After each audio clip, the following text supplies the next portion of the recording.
क्या कहना चाहेंगे? पार्टी का अंदरूनी मामला है, जो पार्टी के लिए बेहतर होगा उसे ही प्रत्याशी बनाया जाएगा।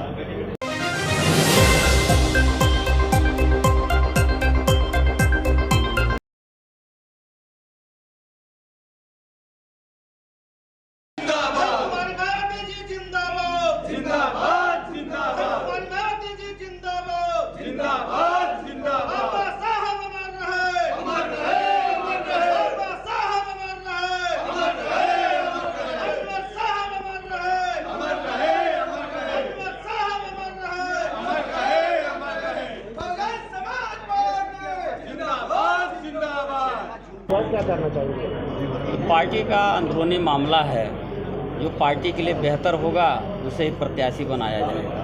हो सकता है अब इसका कोई दूसरा कारण जैसे नहीं हो लारी साहब सकता। का जो है वहाँ जाना, क्या ये भी बहन मायावती जी को जो है? अब वो सब पुरानी बातें हो गई हैं।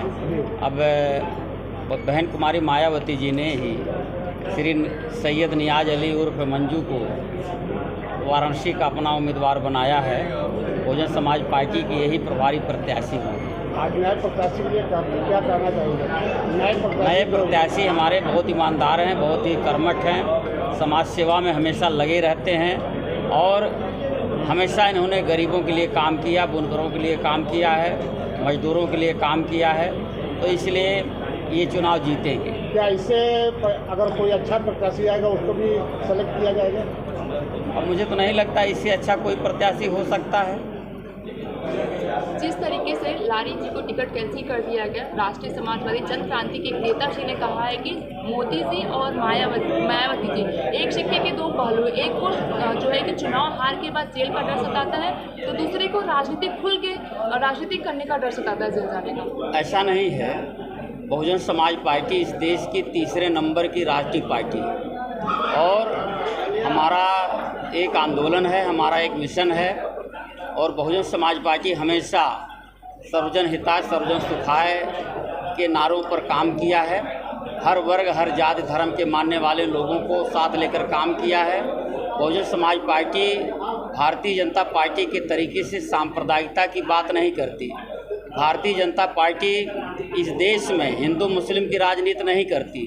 भारतीय जनता पार्टी जो गाय गोबर की बात करती है, हिंदुस्तान पाकिस्तान की बात करती है, लेकिन बहुजन समाज पार्टी ऐसी तुच्छ राजनीति नहीं करती।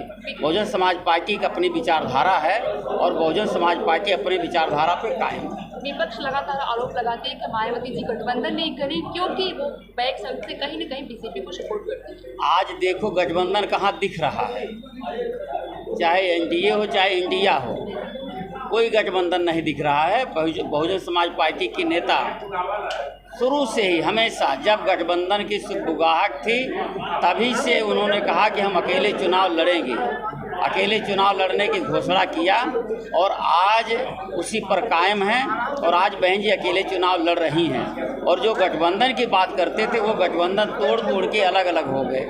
गठबंधन इकट्ठा करने वाला सबसे ज़्यादा श्री नीतीश कुमार थे, लेकिन आज की तारीख में नीतीश कुमार जी सबसे पहले गठबंधन छोड़ के भागने वाले थे और गठबंधन के साथ के जो लोग थे वो खुद अलग अलग हो गए हैं और बहुजन समाज पार्टी जिस मुद्दे पर बात किया था जिस उसी पर कायम है। कहेंगे आपके चुनाव का ऐलान हो चुका है।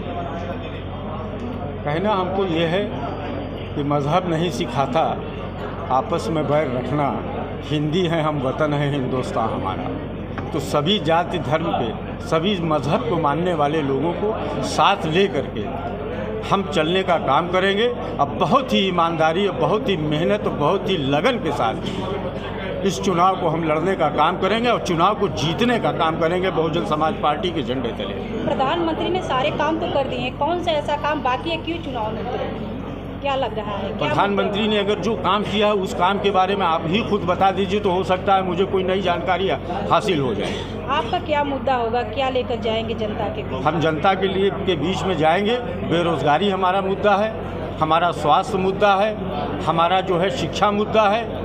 ये तमाम सारे मुद्दों को लेकर के हम जो है समाज के अंदर जाएंगे और समाज के लिए अपनी बात को बताने का काम करेंगे कि विगत 10 वर्षों के बीच में जो जनता ने महंगाई झेली है, जो जनता बेरोज़गार हुई है, जो जनता कोरोना के अंदर जो है पेंडेमिक में मरी है जनता, उसका हिसाब जनता को जो है नरेंद्र मोदी जी को, माननीय नरेंद्र मोदी जी को देना पड़ेगा। इंडिया गठबंधन से अजय राय जी भी काफ़ी मेहनत कर, उनके अपने भी बहुत मुद्दे हैं, जनसंपर्क भी बहुत है। आपको मतलब क्या लगता है किसकी टक्कर आपसे, मोदी जी से है कि अजय राय जी से? मेरी सीधे टक्कर भारतीय जनता पार्टी और देश के प्रधानमंत्री माननीय नरेंद्र मोदी जी से है। बीच में मेरी कोई लड़ाई किसी से नहीं। अब मैं फिर कह रहा हूँ इस यहाँ पर प्रेस कॉन्फ्रेंस के अंदर कि बहुजन समाज पार्टी बहुत ही मेहनत से और दमदारी से ये चुनाव लड़ करके जीतेगी, जो इतिहास रचा जाएगा। ज्ञानवापी का मुद्दा विश्व स्तरीय मुद्दा हो चुका है, उसके लिए क्या कहना चाहते हैं? देखिए, माननीय न्यायालय में ये मुद्दा चल रहा है और इसमें किसी भी तरह की बातें हमको खुद कहना ये कहीं से भी मुनासिब नहीं है और ये कंटेम्प्ट ऑफ कोर्ट का मामला हो जाएगा और किसी भी तरह की इस तरह का जो है डिस्प्यूटेड बयान देना मेरे लिए उचित है। पिछले बीजेपी सरकार ने लगातार धर्म के मुद्दे पे ज़्यादा काम किया है, देखा जाए तो आपका क्या मुद्दा सबसे ज़्यादा रहेगा कि हमें सत्ता में आने पर ये काम करना है? हमारा सबसे बड़ा मुद्दा रहेगा सर्वधर्म सहाय सर्वधर्म सुखाय।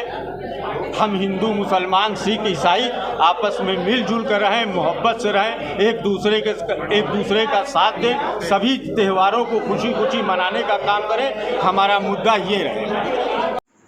शहरी जन की आवाज नौका ही समाचार, ऐसे तमाम खबरों के लिए बने रहिए हमारे साथ।